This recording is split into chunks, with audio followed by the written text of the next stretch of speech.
आबिद शेर अली साहब, ये इमरान खान तो लार्जर देन लाइफ बनते जा रहे हैं मेरे भाई आप लोगों के लिए। वो जेल में रहकर जहां पे मुज़ाकरात में कुछ ब्रेक थ्रू उनकी रिहाई के लिए हो सकता है, वहां पे भी उन्होंने बड़ा संजीदा और सिवियर मौक़िफ़ इख्तियार किया। वो कह रहे हैं मैं डील नहीं करूंगा। अंसार भाई साहब बता रहे हैं बाहर नहीं निकलने को तैयार। वो तो आप सब पे हावी हो रहे हैं सारे सियासी क्राउड के ऊपर।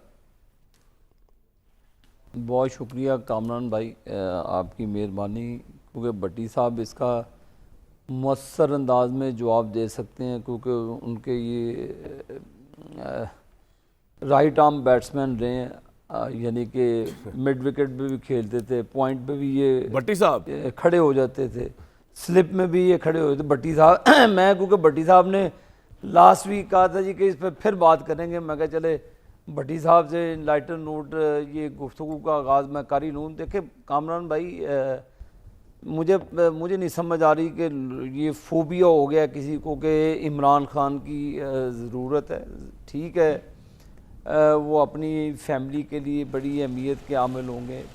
अभी आप फरमा रहे हैं गंडापुर साहब कुछ कह रहे हैं, अलीमा खान कुछ कह रही हैं, उनके वो जो गौहर बैरिस्टर है गौहर साहब हैं वो कुछ फरमा रहे हैं। तो ये इनकी अलाइनमेंट ही ख़राब है कि इनकी जो अपनी जो लीडर से मिलकर आते हैं, कोई बाहर अपना राग लापता है। तो बात ये है कि आबिद भाई, आपको लगता है इमरान खान को पाकिस्तान की जरूरत नहीं, मतलब पाकिस्तान के लिए इमरान खान की जरूरत नहीं है और यूनिटी के लिए? देखें जी, इस वक्त इमरान खान की ज़रूरत अदालतों को है। इमरान खान की ज़रूरत उनकी जो करप्शन और करप्ट प्रैक्टिसेस के चार्जेस हैं, उनके जो मामलात हैं नैब के, तो उनको ज़रूरत उनकी है। अच्छा, कौम तो चल रही है, निज़ाम चल रहा है, अल्लाह के फजल से सारा निज़ाम चल रहा है। एक लीडर को आपने बाहर किया था नवाज शरीफ को, तो मुल्क का सत्यानाश हो गया। और जिस तरह आपने कहा, देखें इस वक्त पाकिस्तान को यूनिटी की भी ज़रूरत है, इसमें कोई शक नहीं।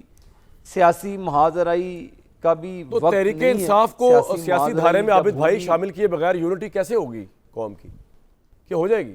मेरे कामरान भाई, बात ये है कि हमने भी वो दिन देखा था कि जब नवाज शरीफ को अदालत उज़्मा में नैब की अदालत में पेश किया जा रहा था, तो दूसरी तरफ कौमी असम्बली का हलफ उठाया जा रहा था। हमने तो इन आंखों से वो भी मनाजर देखे। तो नवाज शरीफ ने तो वो उफ तक नहीं की कि वो बाप बेटी को जेलों में फेंका, उनके साथ जुल्म और ज़्यादती हुई। उन्होंने तो कभी ये बात नहीं की।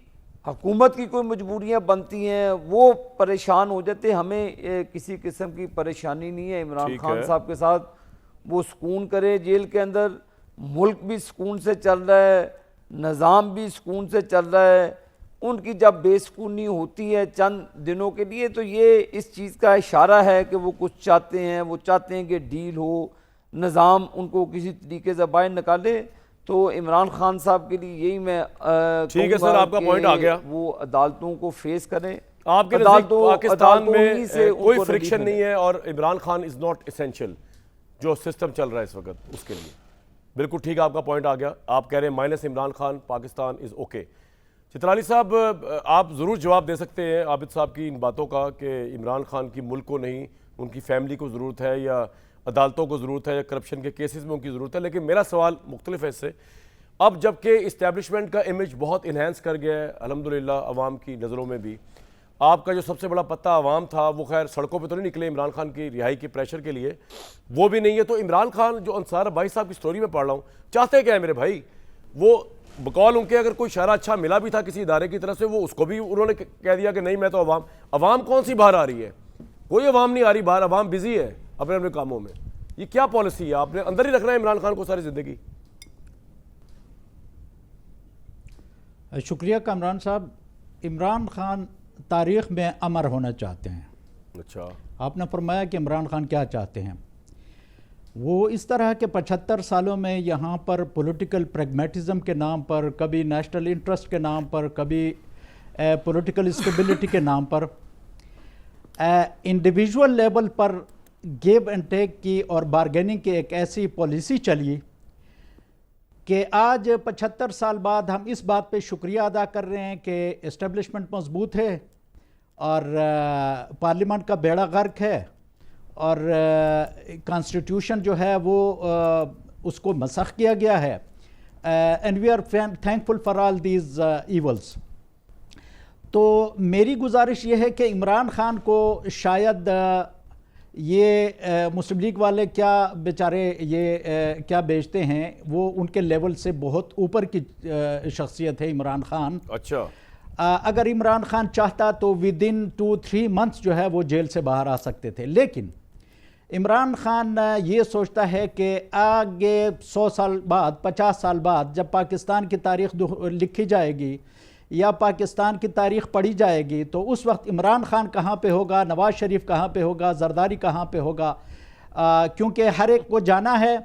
और नवाज शरीफ साहब हो गए 3 दफा के प्राइम मिनिस्टर और इमरान खान आप जो कह रहे हैं वो तो फिर जेल में जी नवाज शरीफ के साथ ये होगा। नवाज शरीफ को तारीख ये याद रखी जाएगी कि वोट को इज्जत को दो का नारा लेकर आया, इस्टेब्लिशमेंट को चैलेंज करने का नारा लेकर आया, लेकिन आखिर में वो ऐसे ढेर हो गए कि वो सब कुछ भूल के, और फिर या इसी मुल्क में उसके प्लेट लिस्ट जो है वो 500,000 तक रोज़ाना की बुनियाद पर सुबह शाम काउंटिंग होती थी, लेकिन जब भाग के लंदन चला गया तो एवरीथिंग वाज ओके। ये तारीख का हिस्सा बन चुका है। वो भागकर लंदन गए तो भगाया तो आपने, एक दिन के लिए भी प्राइम मिनिस्टर ने भगाया, इमरान खान एक दिन के लिए भी जेल से जी इमरान खान क्या, इमरान खान एक दिन के लिए भी जेल से हॉस्पिटल नहीं गए, ये भी तारीख का हिस्सा है। बाकी रही ये बात कि इमरान खान की रेलिवेंसी, इमरान खान काल दे उसके बाद अब देखेंगे। और ये जो आपने फरमाया ना कि लोग बाहर नहीं निकले, लोग बाहर तब निकलेंगे जब हम लोगों को इमरान खान काल देगा। 26 नवंबर को लोग निकले थे, वो भाई इतनी दफा तो कॉल दे दी उन्होंने, फायरिंग का सामना हुआ, लोगों को गोलियां मारी गई, लेकिन नेक्स्ट टाइम जो हम इंशाल्लाह बाहर आएंगे तो वो कुछ मंजर ही कुछ और होगा इंशाल्लाह। अच्छा, ये आपका पॉइंट है, बिल्कुल ठीक है जी। आप कह रहे हैं कि इमरान खान भगोड़े नहीं है, जिस तरह नवाज शरीफ साहब बाहर चले गए थे,